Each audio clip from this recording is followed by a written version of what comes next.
Welcome to everyone here at the ATRF and also everyone online today. It is an absolute pleasure to introduce Todd Waldman as our seminar speaker today. Todd is a professor in the Department of Oncology in the Lombardi Cancer Center at Georgetown University School of Medicine. He also serves as the director of the Georgetown MD Ph.D. program. As Todd and I discussed, he never went very far from home. He was born and raised in Bethesda and attended Walt Whitman High School and went to Yale for a brief time, but did his MD PhD at Johns Hopkins School of Medicine. At Hopkins, he was awarded the Michael Shanoff Research Prize for the best PhD thesis in the School of Medicine. He did a very brief postdoc and went straight to a tenure-track position at Georgetown, where he has been on the faculty there for the last 26 years. Dr. Waldman published in 1995 a very landmark paper describing the first tools, believe it or not, for gene editing, making it possible, really for the first time, to generate homozygous knockouts in human cells, and that was well over a decade before the advent of CRISPR. This manuscript was named as one of the 50 landmark papers in the 75-year history of the journal Cancer Research. In 2011, Todd reported the discovery of a new cancer gene named STAG2, which he'll talk about today, and together with researchers worldwide, they've established that STAG2 is a key oncogene since it is commonly inactivated by mutations in bladder cancer, pediatric bone tumors, leukemias, brain cancers, and endometrial cancers. Dr. Waldman has served as a charter member of the NIH Molecular Oncogenesis study section, as well as an ad hoc member of many other study sections. He served on the editorial boards of various journals, including the Journal of Clinical Investigation and Cancer Research. His research has been funded by grants from the NIH, as well as other foundations, including Alex's Lemonade Stand, Hyundai, Hope on Wheels, Children's Cancer Foundation, the American Society of Clinical Oncology, and the V Foundation. The seminar today, I should mention, is the third in a series of 4 talks, now in its 5th year, that FNL and Georgetown University co-host.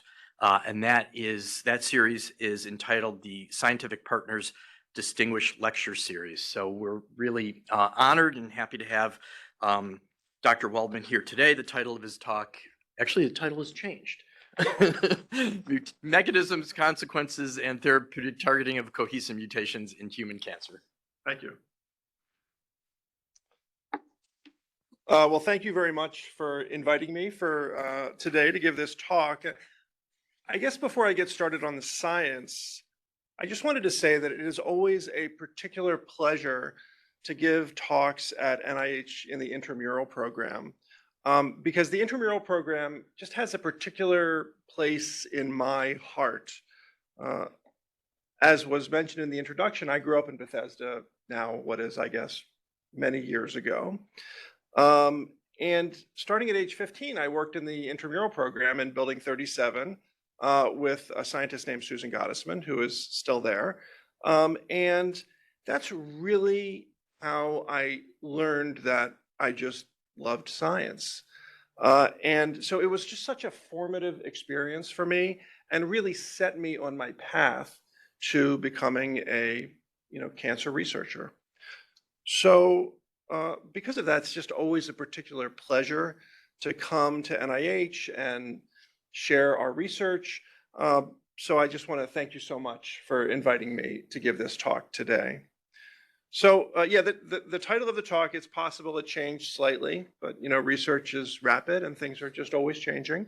Or maybe I forgot what the title was supposed to be. But the talk today really has roughly 3 parts, plus or minus. So the first part of the talk is, how did we discover this STAG2 tumor suppressor gene and figure out what cancer types it's most important for? So that's sort of the first part. Oh, my screen is doing weird things. Okay. So this slide, oh, wait, is it not up there?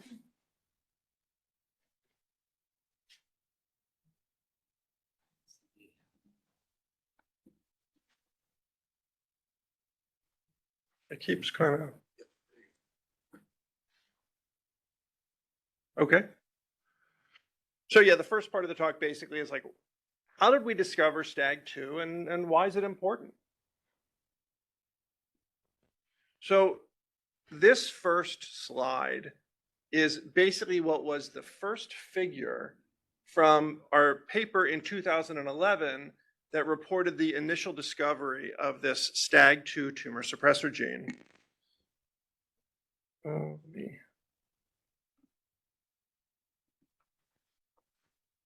Oh, hold on a second.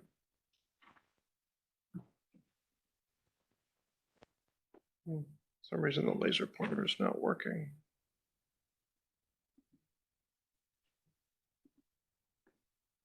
Okay, well, I'm just going to use this.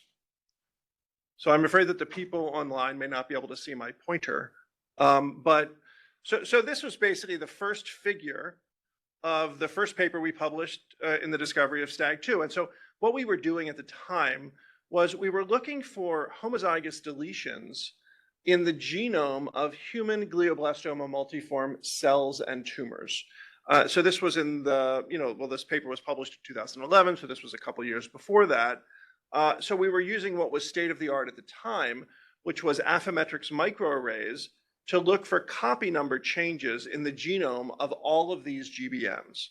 And so this is the way that we were looking at it on the computer screen in these kinds of pictures. So this shows the red is 2N for this human GBM cell line.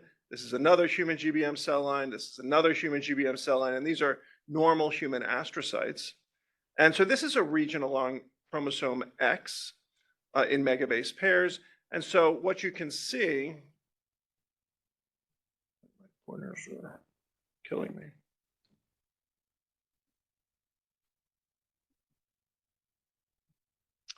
So what you can see is that in the U138MG cell line, there is a homozygous deletion that is a copy number of 0 in a very small region of chromosome X, and there's only a single gene in that homozygous deletion. It's the STAG2 gene. And so we didn't know what STAG2 was, but we thought, well, this might be kind of interesting. Turned out there were some commercially available antibodies for STAG2, so we thought, well, maybe since these are cell lines, we can do a Western blot and sort of confirm it. So we took the 15 GBM cell lines we had in the lab, made protein, and then did a STAG2 Western blot.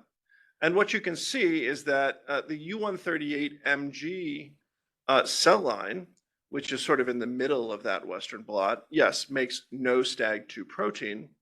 But there were also two other GBM cell lines, the 42 MGBA cell line and the H4 cell line, which also made absolutely no STAG2 protein. So it looked like 3 out of roughly 15 GBM cell lines that we studied with this Western blot had no STAG2 protein.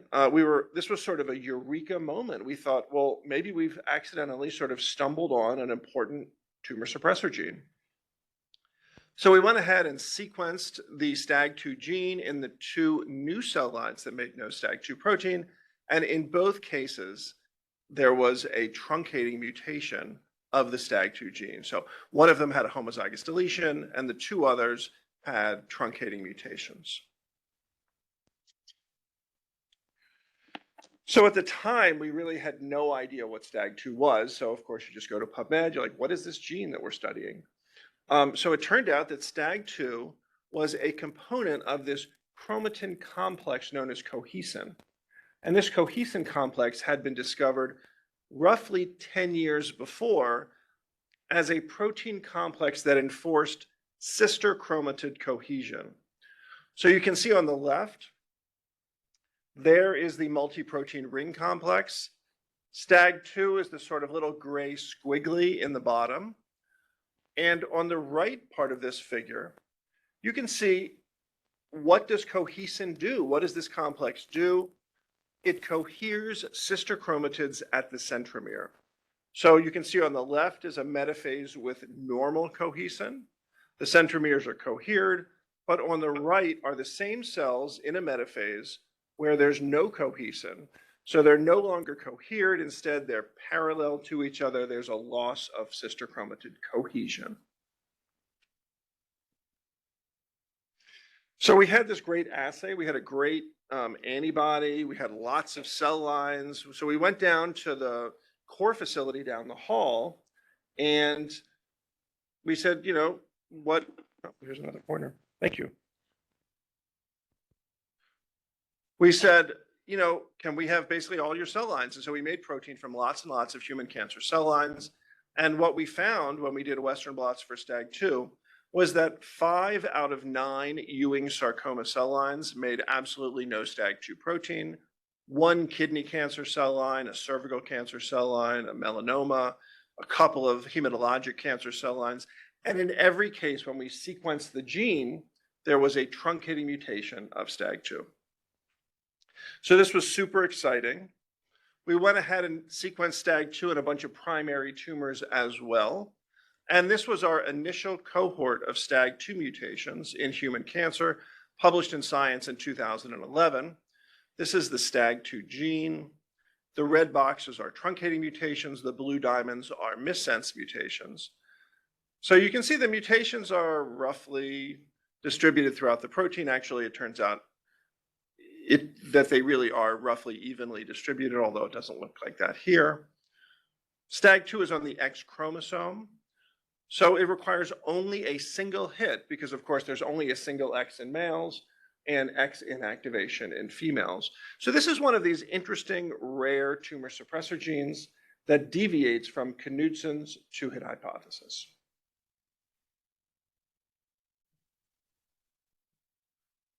So now I'm going to give you some more information about Ewing sarcoma and STAG2 because, you know, this blot was just really quite remarkable to us. So, you know, we didn't know much about Ewing sarcoma at the time, although it turned out that the lab right next to us, run by Jeff Turetsky, that's what they study all the time. And so I was really lucky. I had a colleague who I could work with to sort of expand these discoveries.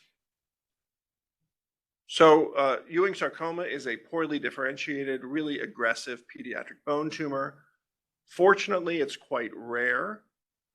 But unfortunately, you know, when patients have invasive or metastatic disease, the outcomes are really quite poor. So it's a really devastating pediatric bone tumor. And it looked like STAG2 might be really important in its pathogenesis. Todd, I'm really sorry to interrupt, but Sure. what is it about the other Ewing cell lines where the expression of STAG2 is normal?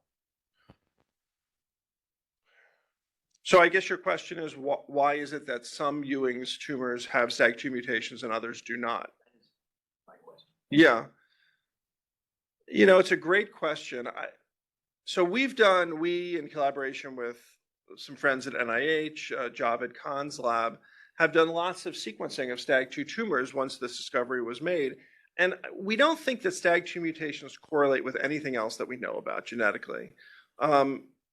So we have no idea what the answer is. One thing that we do know is that STAG2 mutations tend to be bad for prognosis in Ewing sarcoma. But other than that, we just don't know. Yeah, and I should mention, please feel free to ask questions as we go. I really prefer that. So thank you very much. So we got together with Javed Khan in the NCI genetics branch, who had lots and lots of Ewing sarcoma primary tumors. And we sequenced the genomes of these tumors, as well as specifically the STAG2 gene, with additional techniques, just to make sure that we covered it perfectly. And it turned out that there were, as you might have imagined, lots of mutations in these Ewing sarcoma primary tumors. So again, the red boxes are truncating mutations, the blue diamonds are missense mutations. You can see they're, you know, roughly evenly distributed. There seems to be sort of a mini hotspot here, but it's not even really as impressive as it looks there.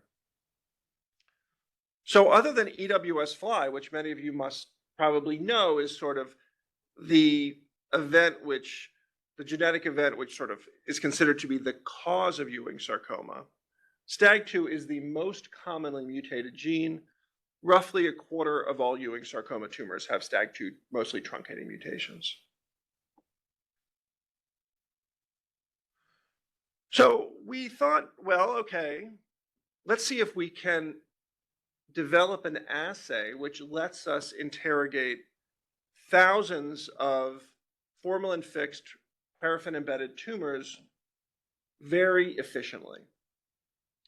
And we thought we might be able to do that because STAG2 has a bunch of characteristics which lend itself to an immunohistochemistry-based assay for mutations, which sounds sort of odd. Immunohistochemistry obviously looks at protein, but we could use it to identify mutant tumors. Why could we do that? Well, STAG2 is on the X chromosome. So as I mentioned, there's, it's on the X, so there's only a single copy in males and a single functional copy in females. So there's no heterozygote effect. You're not going to have one mutant copy and the other wild type. We also knew that the vast majority of the STAG2 mutations in cancer were truncating, and that the epitope for this great antibody that we had was at the very end of the STAG2 protein. So these three sort of unusual characteristics made it possible to use immunohistochemistry to identify STAG2 mutant tumors. So here is an example of that kind of immunohistochemistry. This is a STAG2 expressing Ewing sarcoma tumor. You can see the nuclei express lots of STAG2. And here is a STAG2 mutant Ewing sarcoma tumor. You can see the cells are completely negative for STAG2, except for the infiltrating non-neoplastic cells, which serve as a nice internal positive control. So we developed this assay, and then we got together with another friend at NIH, Markku Miettinen, who works in the NCI Laboratory of Pathology, who had this amazing resource of tissue microarrays. And we screened them for STAG2 expression using this immunohistochemistry assay. And we discovered that roughly 20% of bladder tumors made absolutely no STAG2 protein. It was really quite an unexpected and, in our view, sort of remarkable result. So here's some examples of these beautifully STAG2 negative bladder tumors. You can see the bladder tumor itself is totally negative. The adjacent stroma is a nice internal positive control. Again, this tumor totally negative. The stroma is a nice positive control. So again, this was unexpected, and we hadn't worked on bladder cancer before. So we quickly learned that bladder cancer is the 5th most common human cancer. It's quite common. The vast majority of these tumors are initially non-invasive. But interestingly, the treatment of bladder cancer imposes more costs on the US healthcare system than any other cancer type because surveillance and treatment is just incredibly expensive. So we got together with some friends in Houston and sequenced the STAG2 gene in 109 bladder cancer primary tumors. And these are the mutations in STAG2 we found. These are red boxes are truncating mutations, blue diamonds are missense mutations. You can see again, roughly evenly spread throughout the gene. So we found in 23 of the 109 tumors had mutant STAG2. Yeah, so a couple of the tumors had 2 mutations, and we never quite sort of pursued that. It was kind of a conundrum a little bit.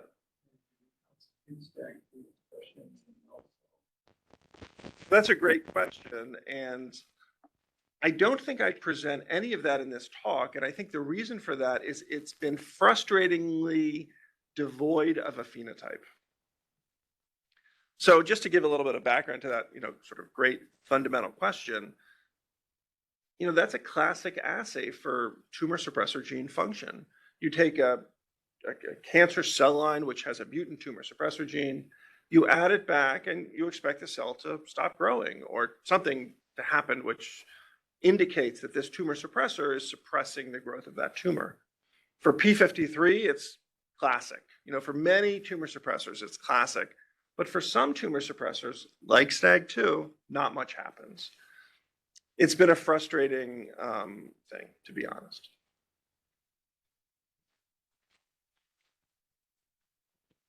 So this is sort of one interesting thing about STAG2 and bladder tumors, that it is most commonly mutated in these very early non-invasive tumors, whereas as the tumors become more invasive, STAG2 mutations become less frequent.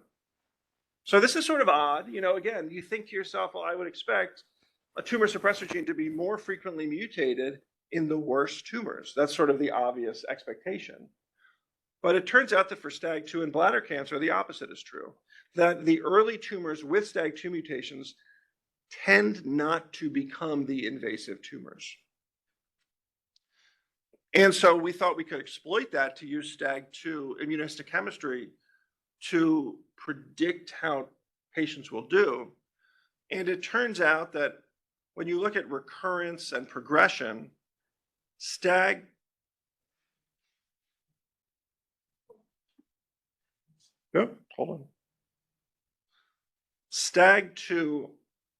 negative tumors are much less likely to progress than STAG2 positive tumors. So if you have a STAG2 negative early bladder cancer, you tend to do better. It's not better enough to be useful clinically, but it is better. Mm-hmm. Okay.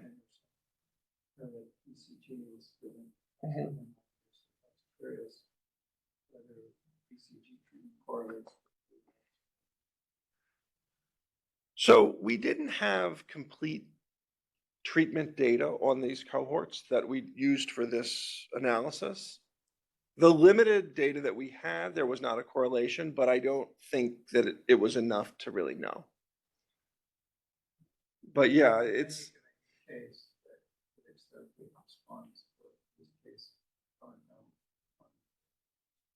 Yeah, right. So we don't have any idea why it is that STAG2 mutant bladder tumors tend to do better.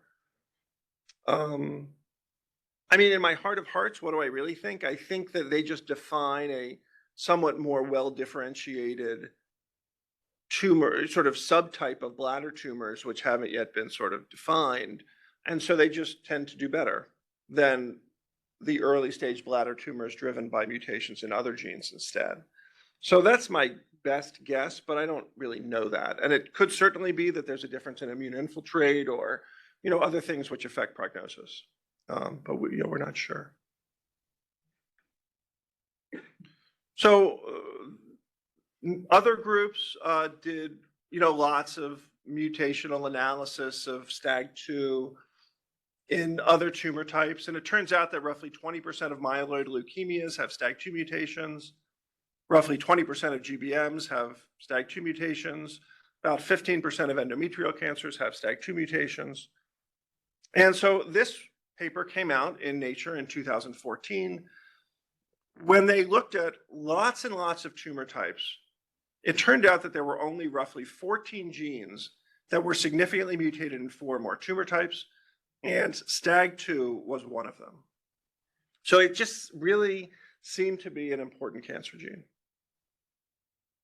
So just to conclude this part of the talk, STAG2 is the most commonly mutated gene in Ewing sarcoma other than EWS-Fly.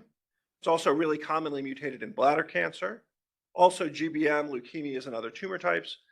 So that makes it really among the more or most frequently mutated genes in human cancer. Okay, so that's sort of the background for what is STAG2. If there's any questions about that part of the talk, I'm happy to take them now, or I could just move on. Okay. So the next thing we thought was, let's see if we can identify new components of this cohesin complex. So we did that using gene editing to knock in a dual epitope tag into every component of the cohesin complex in human cancer cells. So we made many different knock-in cell lines.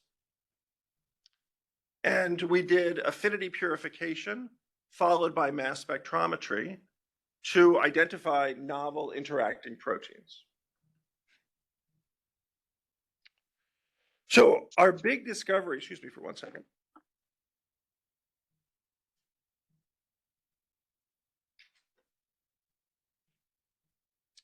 So our big discovery was that cohesin interacts with lots and lots of splicing factors and RNA binding proteins. So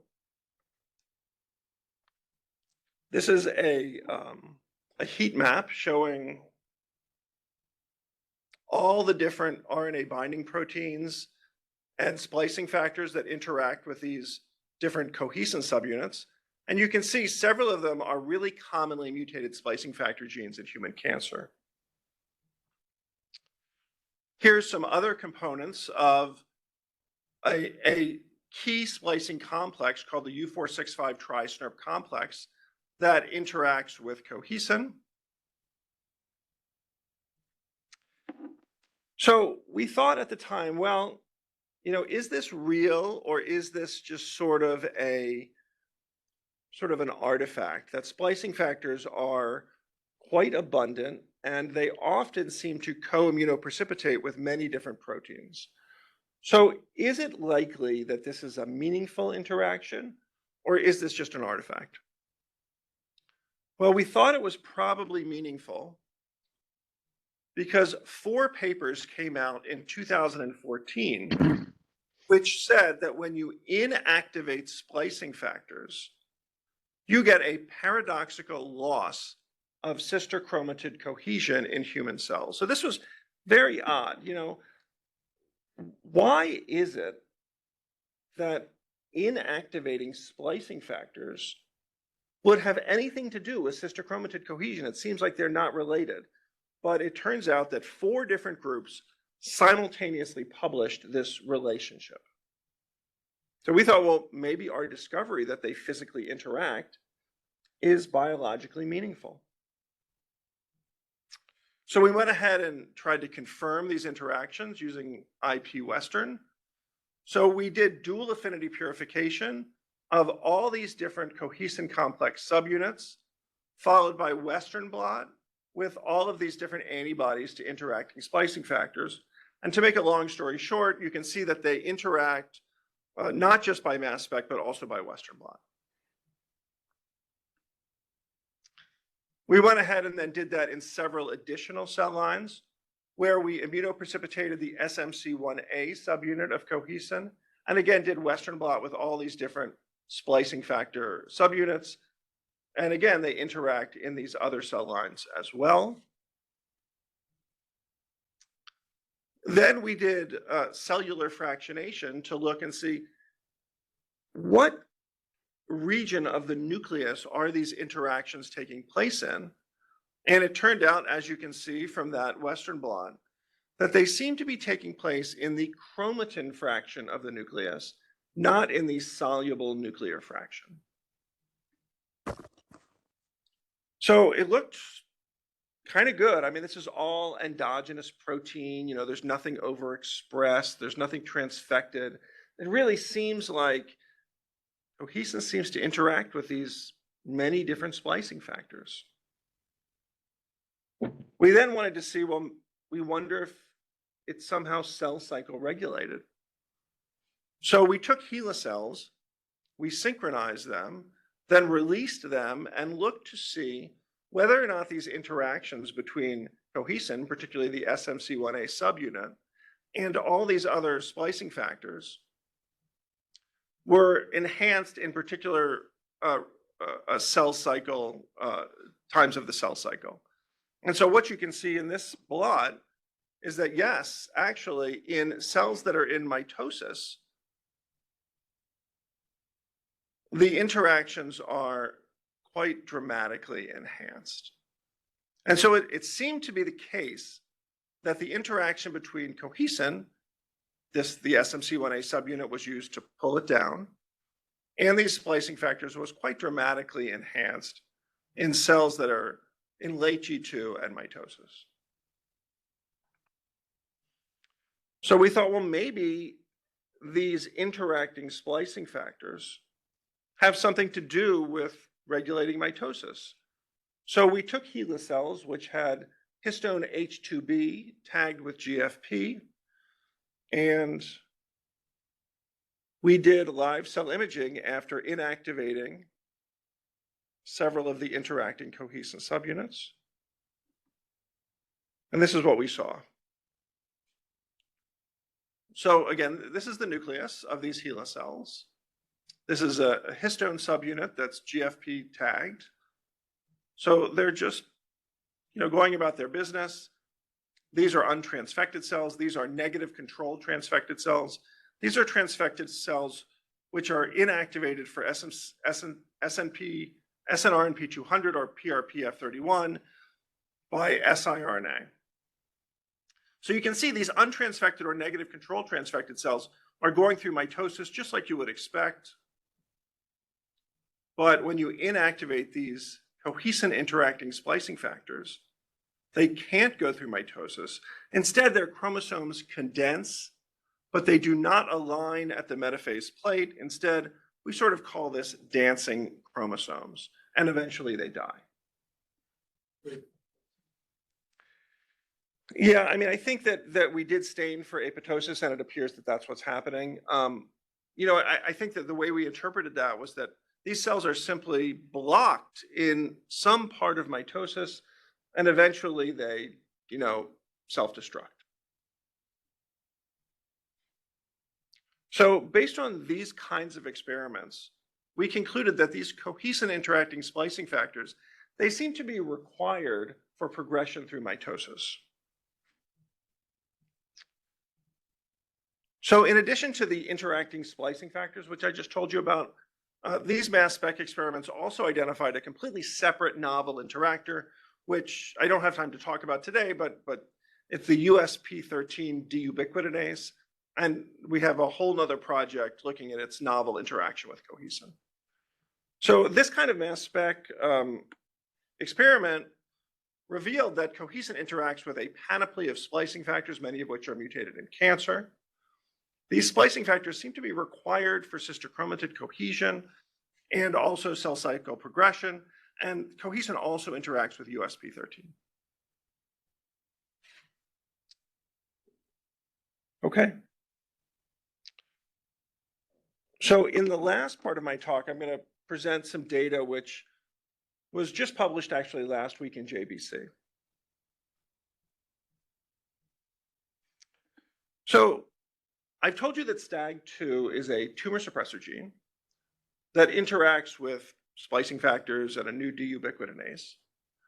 But the really big question, probably the biggest question, is what is the tumor suppressing function of STAG2 that is abrogated by tumor-derived mutations? So in other words, what is it about STAG2 that cancer cells want to get rid of it? What does it do in normal cells to suppress the growth of tumors? So the obvious assumption is that it must be sister chromatid cohesion, because I told you that's what cohesin does. So we went ahead and decided to test this hypothesis. So we used gene editing to take human cancer cells with wild-type STAG2 and introduce 9 different tumor-derived mutations of STAG2. So we have all these different cell lines that are isogenic, except for the presence or absence of tumor-derived mutations in STAG2. And then we did sister chromatid cohesion assays. Well, for the wild-type cells, their sister chromatid cohesion was perfect. For the truncating mutations, they lost sister chromatid cohesion, just like we would expect. But for the 2 tumor-derived missense mutations, their sister chromatid cohesion was just like wild type. So this was a really big surprise. We just assumed that all these tumor-derived mutations would lose the ability to control sister chromatid cohesion. But in fact, that was not the case. So we interpreted this to mean that some tumor-derived STAG2 mutations retain their ability to enforce sister chromatid cohesion. And this indicates that sister chromatid cohesion is probably not the key tumor suppressing activity of STAG2, because otherwise it would always be inactivated by the mutations. So we thought, well, if it's not sister chromatid cohesion, what is it? So there was a major discovery in 2017 and then another one in 2019, which led to the new experiments I'm going to show you. So there were two really important papers published in 2017, which said that when you inactivate cohesin, cells lose all chromatin loops. And this was published by a bunch of different groups all at the same time. So what does this mean? Well, the chromatin in the nucleus, as you know, is carefully packed. And the most fundamental unit of packing is these loops. And it turned out that if you inactivate cohesin, all those loops completely disappear. This was considered to be a huge discovery at the time, and I think really was. So the next question was, well, why is that? What is it about cohesin that makes it required for these loops? And it turns out that the reason it's required is because it's actually the engine that creates the loops in the first place. So this was published in Science by two groups simultaneously 2 years later. Super exciting fundamental discoveries in biology. So based on these discoveries, we and everybody else who thinks about this thought, well, maybe these mutations in STAG2 somehow affect these chromatin loops and maybe therefore control gene expression. So this is how you might imagine that goes. So this is a region of chromatin that has a loop in it. But maybe with a STAG2 inactivating mutation, these three loops of similar size, maybe two of these loops are dependent on STAG2, so they don't exist anymore. Or maybe this region of chromatin has three loops of differing size, but the STAG2 inactivating mutation leads to the addition of more loops of differing sizes. So the idea here is that maybe STAG2 somehow controls these loops. So one thing you need to know is, how do we sort of identify all the loops in the nucleus? And it's through a technique known as Hi-C, which basically allows you, using a very fancy sequencing-based approach, to identify all the loops in the nucleus of a human cell. So we went ahead and did Hi-C and also RNA-seq on a bunch of different STAG2 isogenic systems. One of them was H4 cells, where we corrected the STAG2 gene, the parental cells and the corrected derivatives. One was 42 MGBA cells and their corrected derivatives. We did RNA-seq to see, well, what's the effect of STAG2 correction on gene expression in these cells? And you can see this is the standard volcano plot. And this is H4 cells. This is 42 MGBA cells. So we found that roughly 10% of all expressed genes were changed after correction of STAG2, and that there was sort of a less consistency between these cell lines than we expected. Interestingly, when we looked at the most differentially expressed genes, and that's shown here in this way, the most highly regulated genes were virtually all repressed after correction of STAG2. So what that means is that STAG2 mutation leads to overexpression in a dramatic way of a lot of genes, because when you correct the STAG2 mutations, that overexpression is reverted. We also did Hi-C on all these different cell lines. And you need to know a few different key definitions for Hi-C. AB compartments are low-resolution features of 3D genome organization that define regions of open chromatin and closed chromatin. TADs are regions of contiguous chromatin that are smaller, that interact with themselves more frequently than with other regions. And then, of course, chromatin loops are just chromatin loops. What we found after doing lots of high C, and this is kind of the way that we look at the high C data, is that there was no effect of STAG2 on AB compartments, topologically associating domains, or chromatin loops on a global scale. So the presence or absence of STAG2 really made no difference for these big features of genome organization. But that when we looked at individual loops, there were thousands of gained loops and also thousands of lost loops after we corrected STAG2. So STAG2 correction had no effect on the big features, but the smaller individual loops were sometimes STAG2 dependent.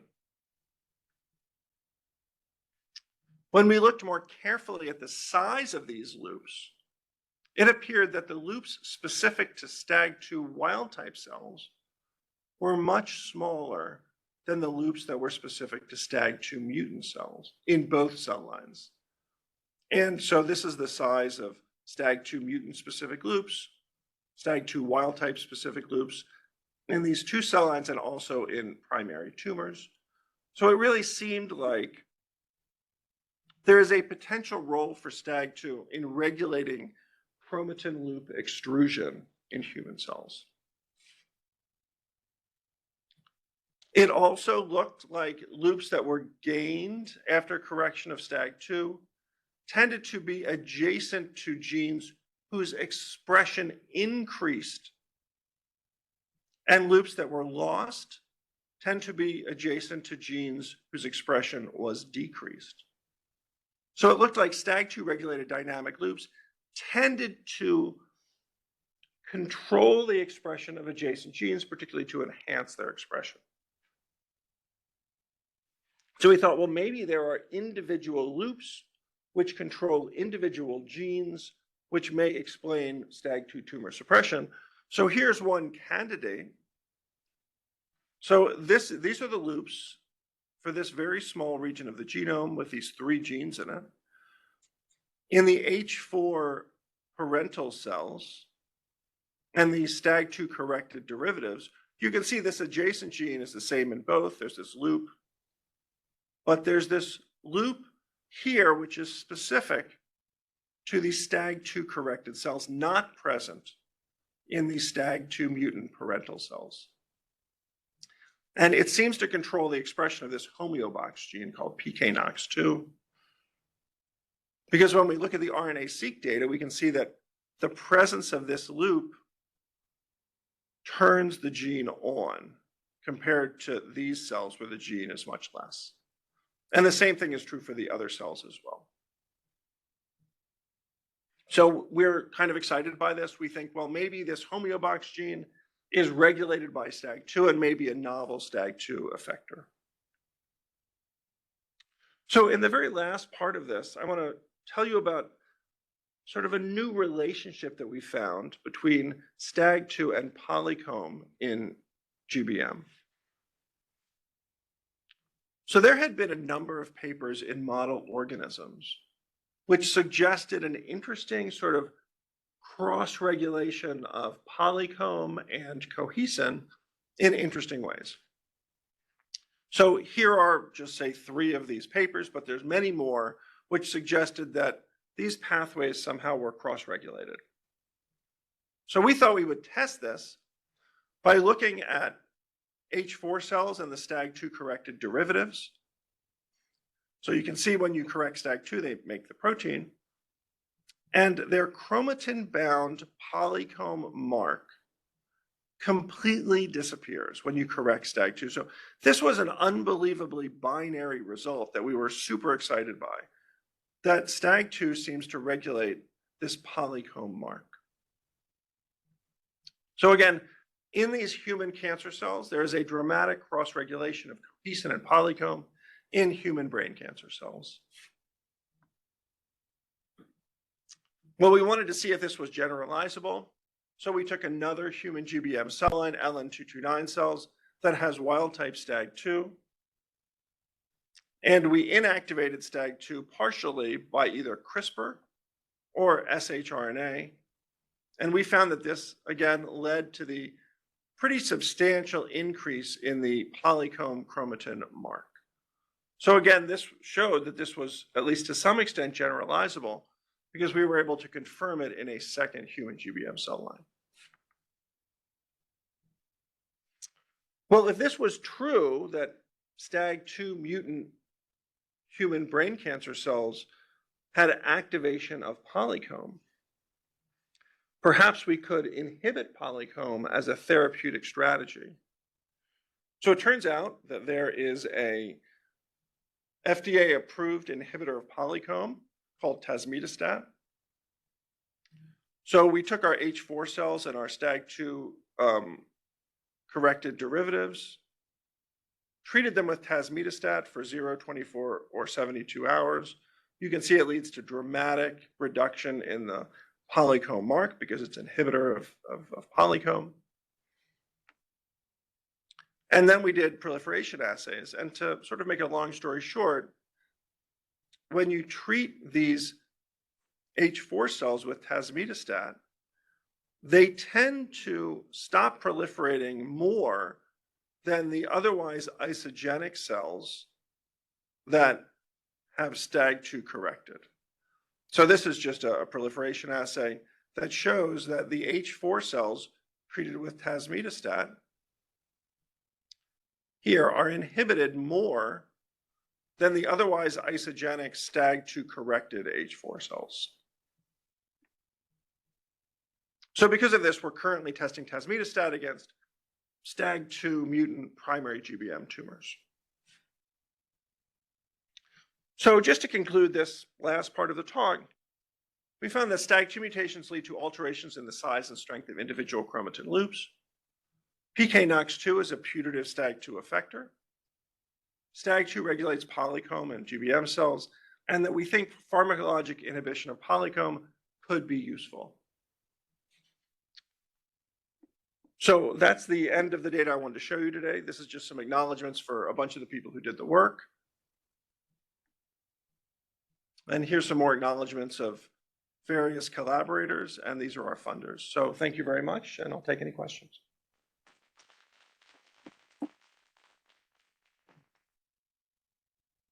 I don't know if anybody online, I'm not sure what the mechanism that would be, but unmute and fire away. I don't know if they can even hear you. Todd, do you want to maybe repeat that on behalf of me? If you all can hear online, if you have any questions, you can unmute and ask any questions you want. They don't even have to be related to STAG2. Yeah. I was looking at your live cell imaging. Mhm. With me, like it was mitotic hypnosis. When I looked at the images, what I saw were ring light colors. First, preferentially, in CDK2. And so I wonder, we published on this, I wonder whether this drives this abnormal death. Yeah, it's an interesting question. I mean, I think if I step back and sort of think about it from 30,000 feet, that's sort of this issue of identifying phenotypes of any sort when you inactivate splicing factors. If you do, any paper that you, or any claim that you try to make about splicing factors having a role other than splicing is always met with the following criticism, which is to say, you must be leading to missplicing of some or multiple mediators of this thing that you're seeing. And it's not the splicing factor in and of itself that's controlling this thing. It's a missplice, something that, that you are never going to identify. So I find it very appealing, this idea that these splicing factors actually play a primary role in mitosis, possibly as part of the centrosome, or there have been various papers which say that there are splicing factors in the centromere, or sort of structural, that they may actually play structural roles. And we have tried to pursue those things. It's been very hard, and it's almost impossible to avoid the criticism that what you're seeing is just due to missplicing. So the experiment that I would have you think about is from what we published, that if you do have these chromosome rings, you do have a mitotic depth, and what we published is the centrosomes regulated as single centrioles there too. So that's something that would be, Yeah. and therefore you don't go through the cell cycle, you die by a it's an apoptotic depth. That's why I asked. Yeah, no, I think it's, I find splicing factors really fascinating. There are just so many, in my view, sort of interesting and odd findings with splicing factors which don't comport with them having only a splicing role. Some of the examples of that are inherited mutations in these splicing factors. You would expect that they would lead to, that it would be incompatible with organismal development because they're so important for, splicing would be super important for development of basically everything. And yet inherited mutations in splicing factors sometimes cause these very odd tissue-specific phenotypes. For example, retinitis pigmentosa, this inherited form of blindness, is in most cases caused by inherited mutations of splicing factors, including the splicing factors I was showing you here today. SNR and P200 mutations cause retinitis pigmentosa. Why just the retina? It's very odd.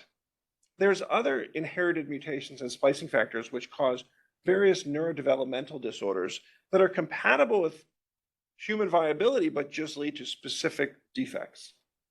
Again, I find that very interesting because I would have expected that you just wouldn't get a developed human. So personally, I just find really interesting. It's just it's hard to study. Yeah, I kind of have sort of a generally related question. I'm trying to sort out in my e-brain here the connection that you established between STAG2 and cohesin and chromatin loops. You identified one, at least in your seminary, you identified one gene whose expression was affected. Yeah. I would have thought it would be more of a sort of pleiotropic, sort of pan expression effect. Are you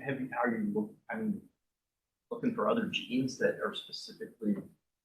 So one of the reasons that STAG2 is special, what do I mean by special? I mean, it's because I work on it. No, is because STAG2 has a ortholog called STAG1, which in STAG2 mutant cells can compensate for it largely, but not completely.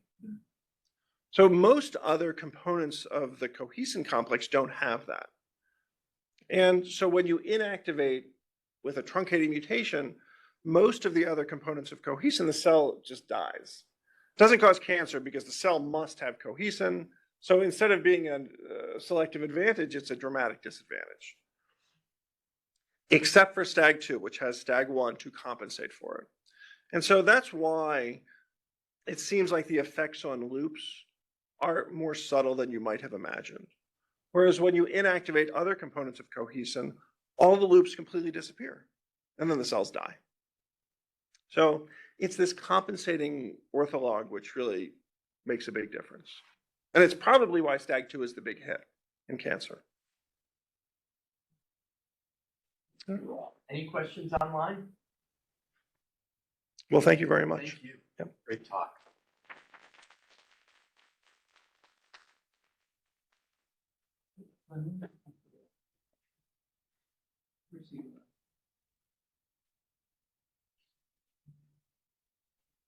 Great. That was really. Did you see the Dale Dorson's name on the Polycom. He was Oh, do you know him? overlapped with I don't know him, but he's done a lot of really nice work. Yeah, he's worked on Polycom forever. Yeah. Yeah, I just remember Dan. Yeah. I was a medical fellow at the NCI. Oh, really? You did? Yeah, when they relapse away, it's a huge problem. Yeah, I mean, I mean, they're mainly adolescents that we treated. I'm a pediatrician, but I'm not a medical oncologist. We took care of a lot of adolescents. Yeah, it's just really awful. yeah, my impression is that it's still treated in the same way it was treated, 40 years ago. Yeah. I see you're challenged though, because the typical tumor suppressor reconstitution experiment. Yeah. I'm not surprised it's much more complex than it's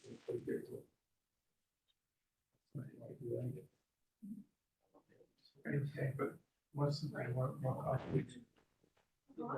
Hey, Todd, nice. Thanks so much. It was great to meet you. talk. Appreciate it. We're gonna. It's got a video. Yeah, so do you. And I'm gonna, now that I know you, get Good. more involved in this Georgetown FML. Okay. Thank you. Yep.